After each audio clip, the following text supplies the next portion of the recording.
کہ آپ نے دیکھا ہوگا آج کل ایک ماحول سا بن گیا ہے کہ انسان رات کو لیٹ نائٹ جاگتا رہتا ہے اور دن کو انسان جو ہے وہ سویا رہتا ہے، اور اس کی وجہ سے وہ انسان سستی، غفلت اور پتہ نہیں اور کون کون سی جسمانی تکالیف اور ایمانی تکالیف، روحانی تکالیف میں مبتلا ہو جاتا ہے۔ تو یہ روزہ جو ہے وہ روح کی غذا بھی ہے، انسان کو لیے جہنم سے ڈھال کا ذریعہ بھی ہے۔ تو یہ ایسا مہینہ ہے رمضان، مادہ اس کا رمضان سے ہے، رمضان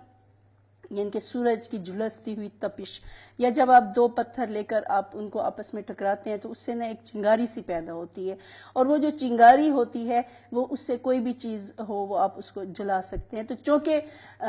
یہ ماہ جو ہے انسان کے گناہوں کو جلا دیتا ہے، انسان کے قلب کی طہارت کا ذریعہ ہے، تو اسی وجہ سے پروردگار نے اس کی فضیلت کے حساب سے پروردگار نے اپنا مہینہ کہا ہے، چونکہ یہ مہینہ وسیلہ بن جاتا ہے اللہ اور بندے کے درمیان۔ جو بھی اعمال ہوتے ہیں، انسان جو بھی عمل کر رہا ہوتا ہے اس کی اللہ تعالیٰ اسے خود جزا دے رہا ہوتا ہے۔ تو یہ امت کا مہینہ بھی ہے، بندوں کا، مومنین کا مہینہ بھی ہے، اور پروردگار کا مہینہ بھی ہے کہ انسان حصول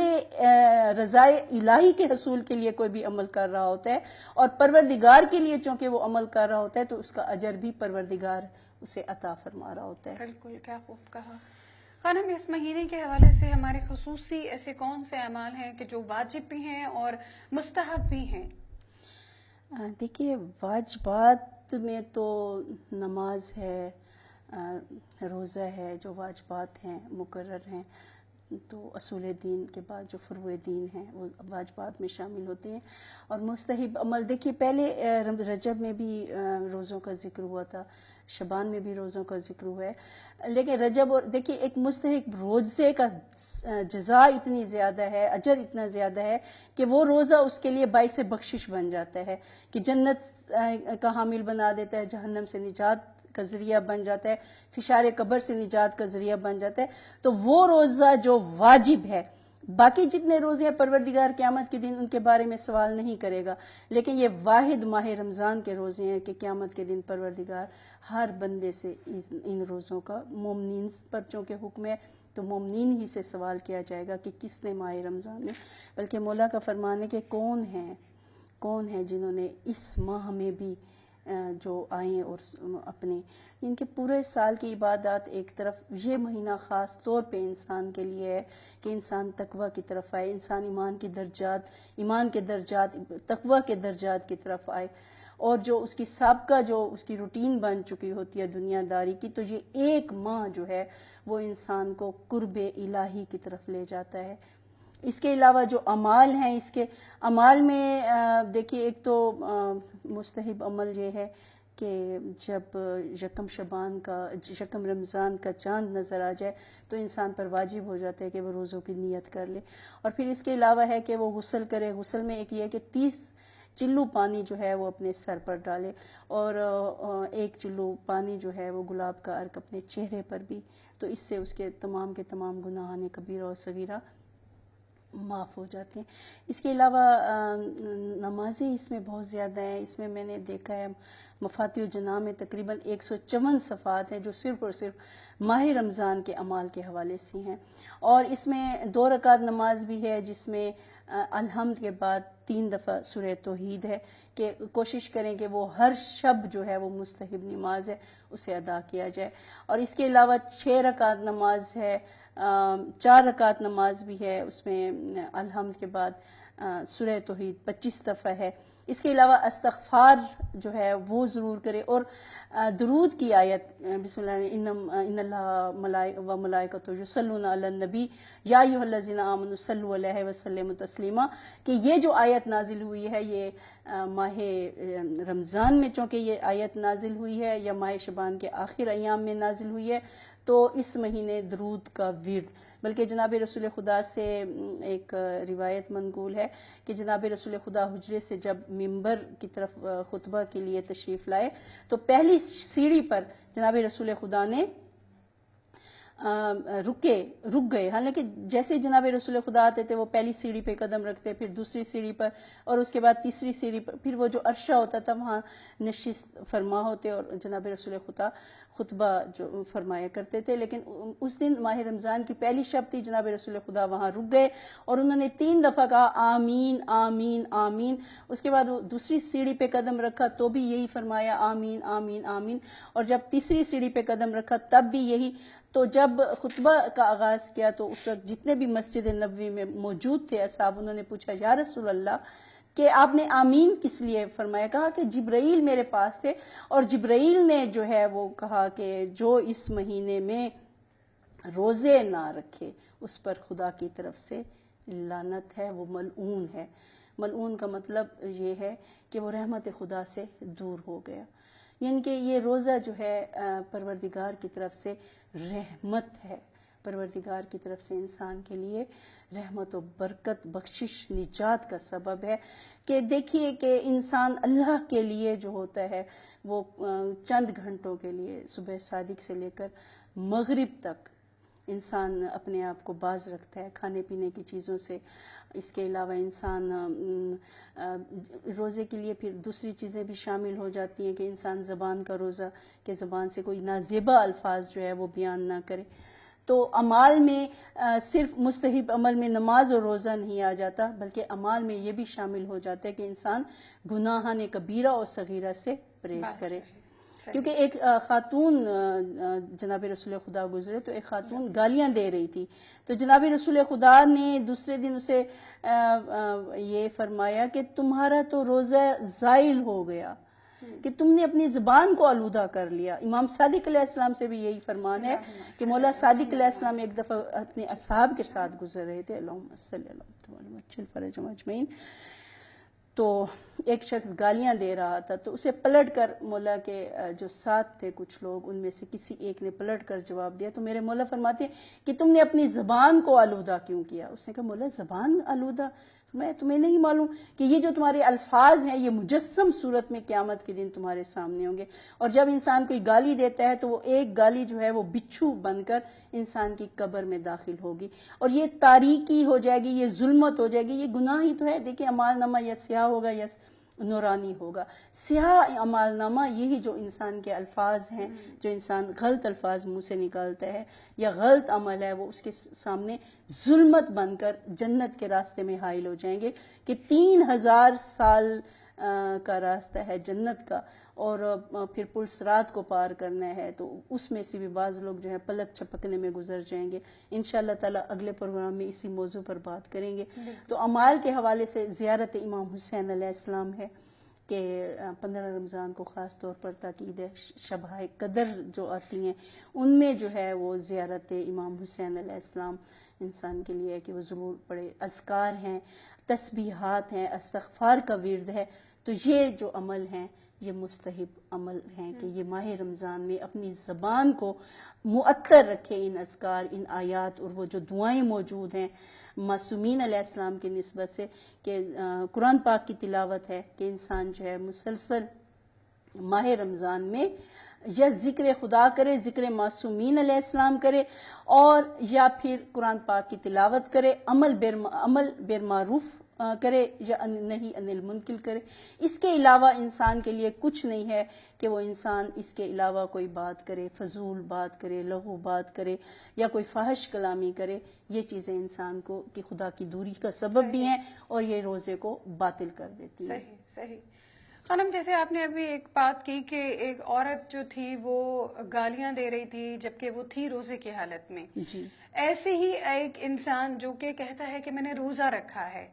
اور دوسرا انسان کہتا ہے کہ میں نے بھی روزہ رکھا ہے, لیکن جو پہلا انسان ہے وہ بظاہری طور پہ تو بھوکا اور پیاسا ہے اور اس کا روزہ بھی بظاہری ہے, لیکن جو دوسرا شخص ہے وہ کھانا بھی کھا رہا ہے, وہ پانی بھی پی رہا ہے, لیکن وہ یہ بھی دعویٰ کرتا ہے کہ میرا روزہ ہے اور میرا روزہ قائم ہے اور مجھے اس کا اجر و ثواب بھی ملے گا. تو دیکھا جائے تو جو پہلا انسان ہے جو بھوکا بھی ہے, پیاسا بھی ہے, لیکن وہ پورے دن میں ٹی وی بھی دیکھ رہا ہے, گانے بھی سن رہا ہے, فلمیں بھی دیکھ رہا ہے, چوری بھی کر رہا ہے, غیبت بھی کر رہا ہے, اور کہنے کو وہ کہتا ہے کہ میں نے روزہ رکھا ہے، جبکہ دوسرا شخص ہے نہ اس نے صرف کھانا کھایا اور پانی پیا، لیکن نہ وہ فحش کام کر رہا ہے، برائیوں سے وہ دور ہے، وہ شخص امر بالمعروف اور نہی عن المنکر کو ادا بھی کر رہا ہے۔ تو مجھے یہ بتائیں کہ روزہ کیا ظاہری اور باطنی ہونے میں بھی فرق رکھتا ہے؟ جی بسم اللہ الرحمن الرحیم۔ دیکھیے جی، روزے کی تو فرضیت ہے کہ یہ فرض ہے کہ ماہ رمضان آ جائے تو آپ نے روزے کوتبہ کہ یہ تم سے پہلے بھی یہ روزے فرض کیے گئے تھے، اب نہیں ہیں، بلکہ امام صادق علیہ السلام سے میزان الحکمت ہے 690 شاید صفحہ نمبر ہے، اس میں ہے کہ کسی نے سوال کیا مولا کہ تمام امتوں پر روزے فرض کیے گئے تھے، تو میرے مولا نے فرمایا کہ نہیں، وہ روزے انبیاء کے لیے تھے، امت محمد صلی اللہ علیہ وسلم کو یہ سعادت ملی ہے کہ انہیں یہ جو انبیاء پر روزے فرض کیے گئے تھے وہ امت پر بھی فرض کیے گئے ہیں۔ باقی جہاں تک ظاہری اور باطنی روزے کی بات ہے تو دیکھیے جی، روزہ تو وہی ہے کہ سب سے پہلے تو ہم نے صبح صادق سے مغرب تک آپ نے کھانے پینے سے پروردگار کے لیے نیت کے ساتھ حصول رضائے الہی کے لیے روزہ رکھا ہے۔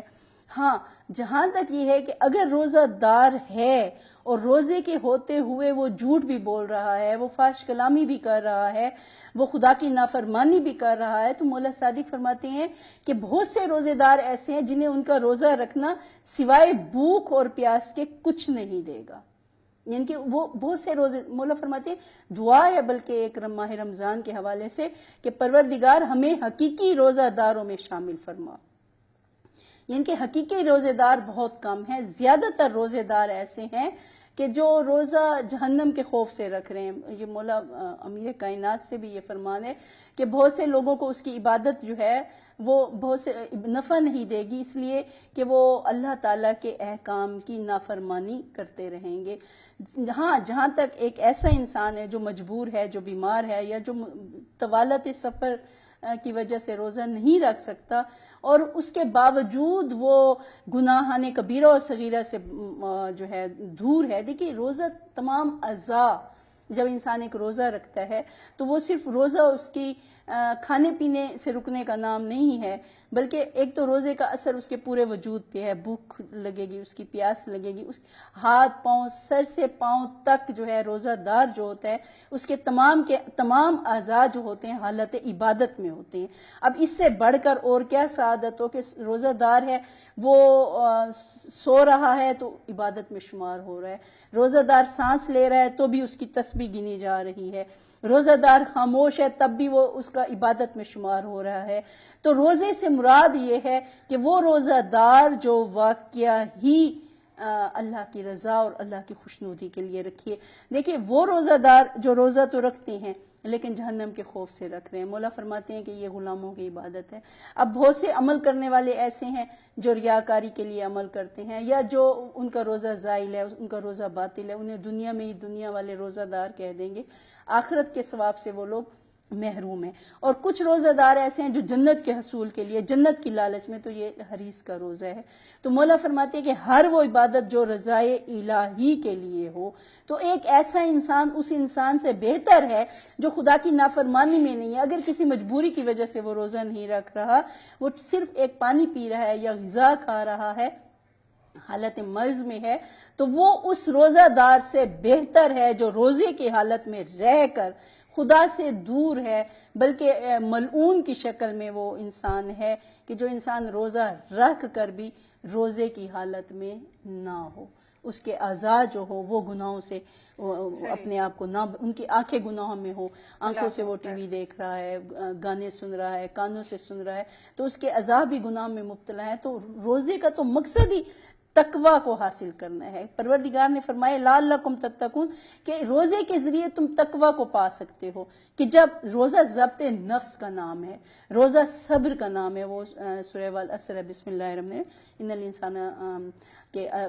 بے شک انسان جو ہے وہ گھاٹے میں ہے، لیکن وہ انسان وتواصوا بالحق وتواصوا بالصبر جو عامل الصالحات جو نیک عمل کرتے ہیں اور جو صبر کی تلقین کرتے ہیں، تو روزہ سب سے بڑی اس چیز کی علامت ہے کہ انسان جو ہے وہ روزے کی حالت میں صبر کی حالت میں ہوتا ہے، اللہ کی رضا پر وہ راضی ہوتا ہے، اور صبر اور استقامت کہ وہ مسلسل استقامت میں ہے، یعنی کہ اسے بھوک لگ رہی ہے لیکن وہ کچھ نہیں لے رہا، اسے پیاس لگ رہی ہے لیکن وہ پانی نہیں پی رہا، وہ استقامت اور صبر کے ساتھ۔ مولا علی علیہ السلام فرماتے تھے کہ مجھے گرمی کے روزے زیادہ پسند ہے، شدت کی گرمی۔ اب دیکھیں آج کل کا جو دور ہے یہ تو بڑی آسانیوں کا دور ہے، پنکھے لائٹ کی صورت میں موجود ہیں، چل رہے ہیں، اے سی میں انسان سو جاتا ہے، آرام کر رہا ہوتا ہے، جبکہ پہلے جو روزے ہوتے تھے اس دور میں لائٹ نہیں ہوتی تھی، اس دور میں اے سی نہیں ہوتے تھے، اس دور میں دھوپ میں انسان مشقت کرتا تھا، کہ روزے کا مقصد ہی یہی ہے رمضان، کہ وہ انسان جو ہوتا ہے وہ اس کے اندر پیاس کی شدت کی وجہ سے وہ اس کے اندر جو ایک گرمی کا احساس ہوتا ہے،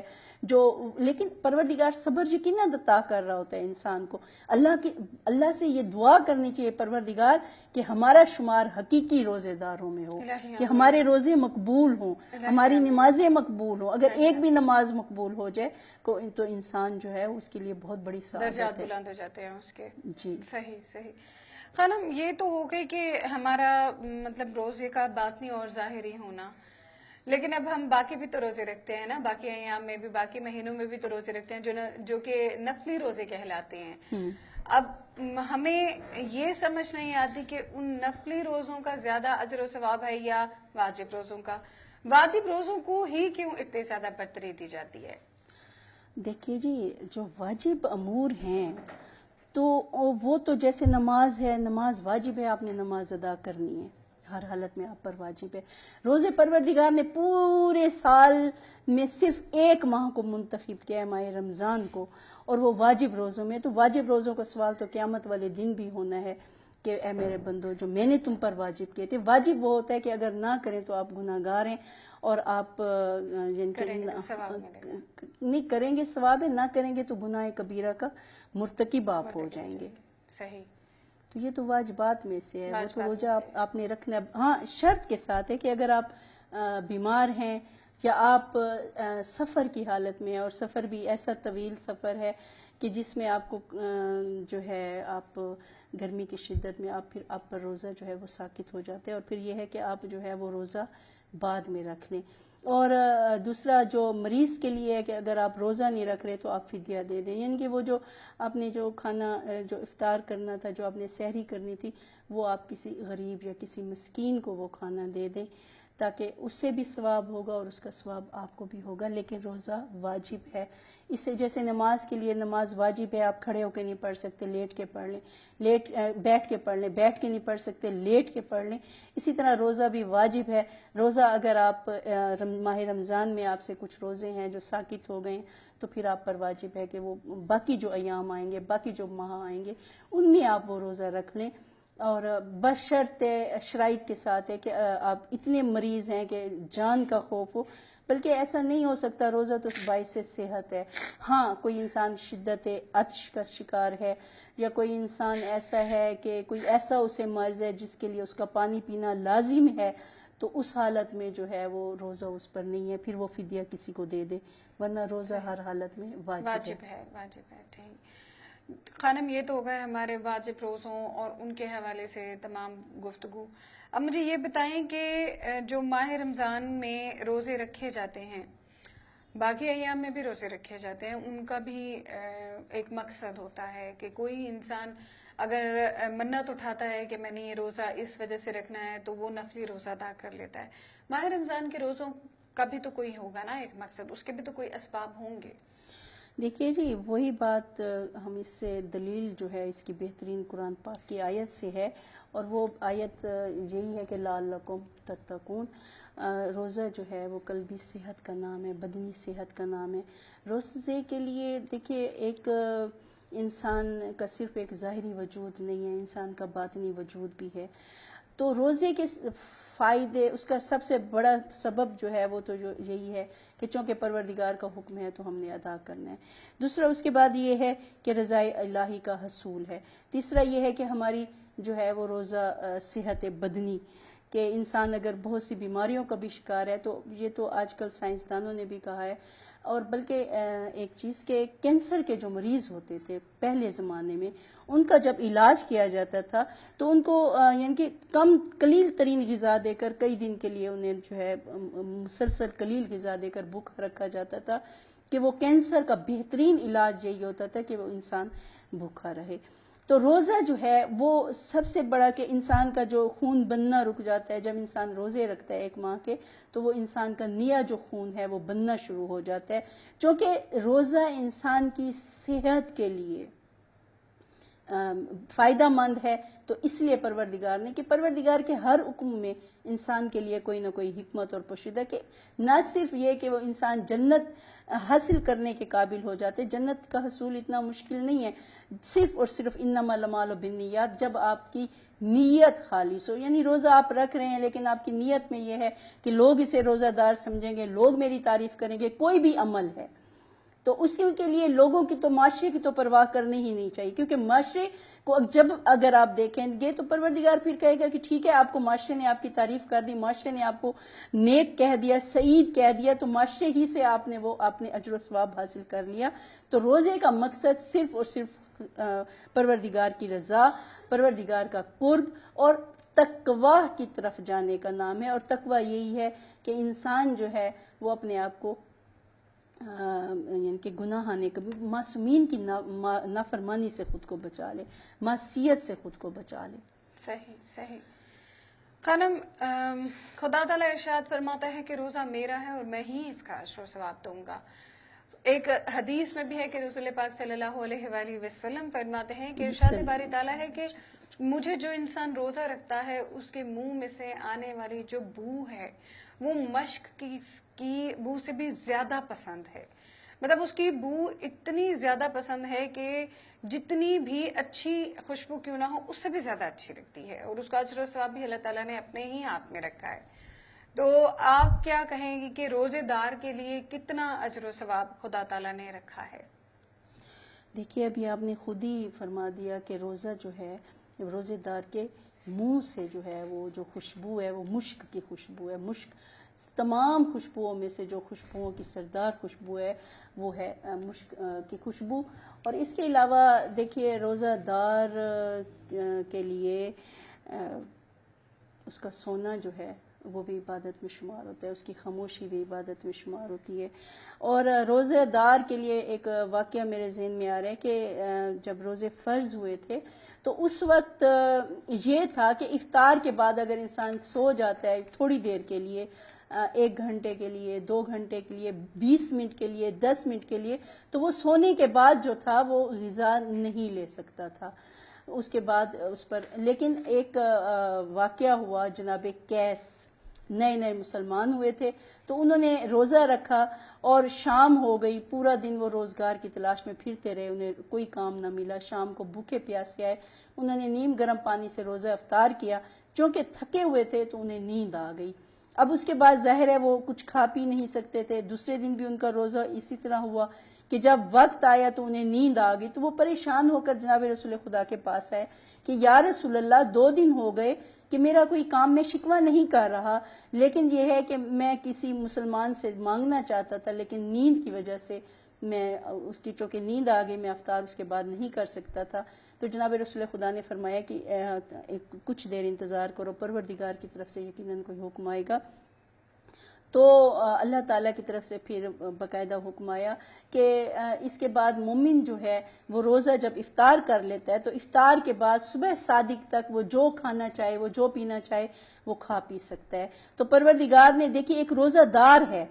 ٹھیک ہے، اس نے ابھی دعا نہیں مانگی، وہ صرف جناب رسول پاک کے پاس آیا ہے اور اپنے حال کو اس نے بیان کیا ہے، اور اللہ تعالیٰ روزے دار کی دعا مانگنے سے پہلے، جیسے اس دن بات ہوئی تھی کہ تم مانگو تو صحیح میں عطا کروں گا، مانگنے کا ارادہ تو کرو ہے میرے بندے، کہ جب تم خلوص نیت سے پروردگار سے ارادہ ہی، مومن کا ارادہ ہی کافی ہوتا ہے، پروردگار اسے بھی قبولیت کا درجہ عطا فرما دیتا ہے۔ صحیح صحیح۔ حرم، جیسے کہ ماہ رمضان کے خصوصی ایام ہیں، خصوصی تاریخیں ہیں، جیسے کہ یکم سے اگر 3 تک دیکھا جائے تو حضرت ابراہیم علیہ السلام پر صحیفے کے وہ ایام ہیں،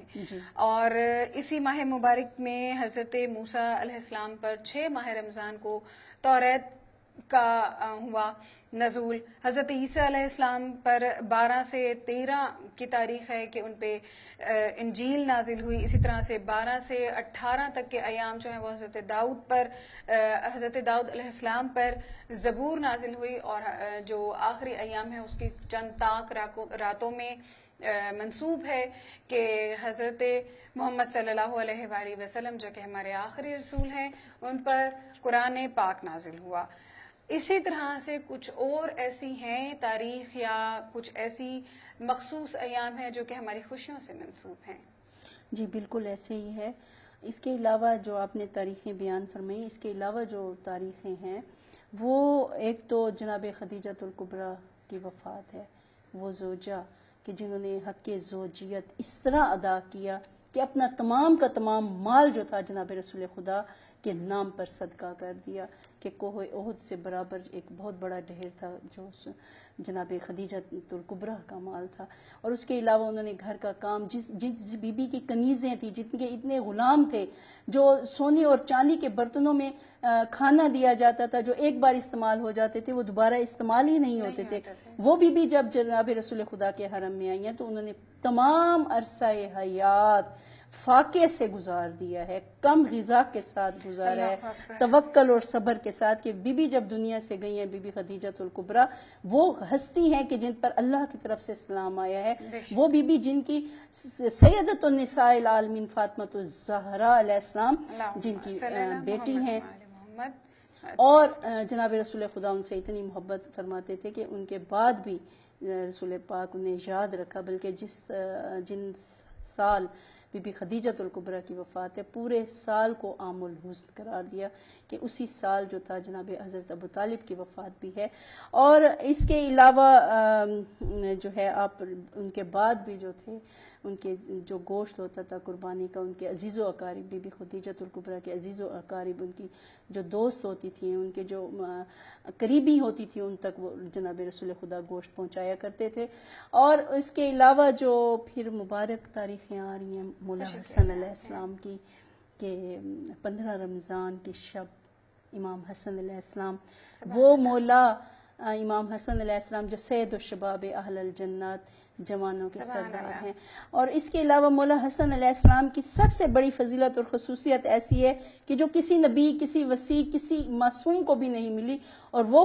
فضیلت یہ ہے کہ مولا حسن علیہ السلام کے نانا سید الانبیاء ہیں، ختم المرسلین ہیں، رحمت للعالمین ہیں، محبوب خدا ہیں، اور بابا مولود کعبہ بھی ہیں، بابا مولائے کائنات بھی ہیں، قسیم النار والجنات بھی ہیں، سبحان اللہ، مولائے متقیان امام المتقین امیر المومنین جن کے بابا ہیں، جن کی ماں سیدۃ النساء العالمین ہیں۔ اور اس کے علاوہ جناب رسول خدا نے بلکہ اس میں ہے کہ جب ماہ شعبان کے آخری ایام تھے یا ماہ رمضان کے شروع کے ایام تھے تو جناب بی بی ام فضل سے ایک خواب منسوب ہے کہ بی بی ام فضل گھبرا کے جناب رسول خدا کے پاس آئیں اور کہا یا رسول اللہ کہ میں نے ایک خواب دیکھا ہے لیکن میں آپ کو بیان نہیں کر سکتی۔ تو جناب رسول خدا نے مسکرائے۔ اب جتنا بی بی پریشان ہو رہی تھی اتنا جناب رسول خدا مسکرا رہے تھے۔ کہا ام فضل بیان کرو۔ جناب ام فضل نے بتایا کہ یا رسول اللہ نعوذ باللہ میں نے یہ دیکھا کہ آپ کا جسم ٹکڑوں میں اور ایک ٹکڑا جو ہے وہ میری گود میں آیا ہے۔ تو جناب رسول خدا مسکرائے، فرمایا کہ اے ام فضل ان قریب تمہاری گود میں میرا نواسا میرا بیٹا حسن مجتبیٰ آئے گا، اس کی پرورش کرو گی۔ تو اس کے علاوہ یہ دیکھیے کہ مولا حسن علیہ السلام کا نام پروردگار نے، مولا حسن کا وہ نام ہے کہ حالانکہ عربی زبان تھی، ملک بھی عرب تھا اور عرب میں عرب کے سامنے پوری عربی لغت تھی لیکن کسی کا نام حسن نہیں تھا، یعنی کہ اللہ تعالیٰ جو چاہے جس سے چاہے جب چاہے کوئی چیز پوشیدہ تو وہ پوشیدہ ہو جاتی ہے، جس طرح امام زمانہ علیہ السلام پردہ غیبت میں ہیں۔ تو سب سے پہلا نام حسن جو تھا کہ وہ حسن کا مطلب کہ جس میں ساری کی ساری اچھائیاں، ساری کی ساری خوبیاں، سارا کا سارا حسن جس شخصیت میں جمع ہو جائے اسے کہتے ہیں حسن مجتبیٰ علیہ السلام، نواسۂ رسول کی آمد ہے۔ اور اس کے بعد 15 رمضان کے بعد شبہ قدر بھی ہیں، اور اس کے علاوہ اس میں 6 رمضان بلکہ مولا امام رضا علیہ السلام کی بیعت کا دن ہے۔ اس دن 4 رکعت نماز بھی مخصوص ہے کہ شکرانہ کے طور پہ پڑھی جائے، یعنی کہ ہر 2 رکعت کر کے اس میں الحمد کے بعد 25 دفعہ سورہ توحید ہے کہ امام رضا علیہ السلام سے وہ دن منسوب ہے۔ پھر اس کے بعد ماہ رمضان میں شبہ قدر آ رہی ہیں کہ اللہ تعالیٰ نے انہی راتوں میں سے ایک شب قرآن پاک کو نازل کیا ہے، اور سب سے بڑھ کر اگلے پروگرام میں انشاءاللہ تعالیٰ کے امام المتقین امیر کائنات کی شہادت کے ایام ہے۔ 19 کو شب ضربت ہے اور 21 کو شہادت ہے کہ امت یتیم ہو گئی پوری۔ اور اس کے بہت شکریہ خانم، آپ ہمارے اس پروگرام میں تشریف لائی ہیں اور آپ نے بہت پیاری گفتگو کی ہے۔ امید کرتی ہوں کہ سننے والوں تک وہ تمام ہماری طرف سے علم پہنچا ہوگا، جو وہ جانتے ہیں یا نہیں جانتے ان کے علم میں اضافہ ہوا ہوگا۔ اگر علم میں اضافہ ہے تو اس پر عمل کرنے کی خدا تعالیٰ ان کو توفیق دے۔ امید کرتی ہوں کہ ہمارا یہ پروگرام آپ کے لیے بہت کارآمد اور مفید رہا ہوگا۔ ہمارا آج کا پروگرام بس اتنا ہی۔ اپنے اگلے پروگرام میں اسی عنوان کو مزید بڑھا کر آپ کو پیش کروں گی۔ تب تک کے لیے اجازت چاہتی ہوں۔ السلام علیکم ورحمۃ اللہ وبرکاتہ۔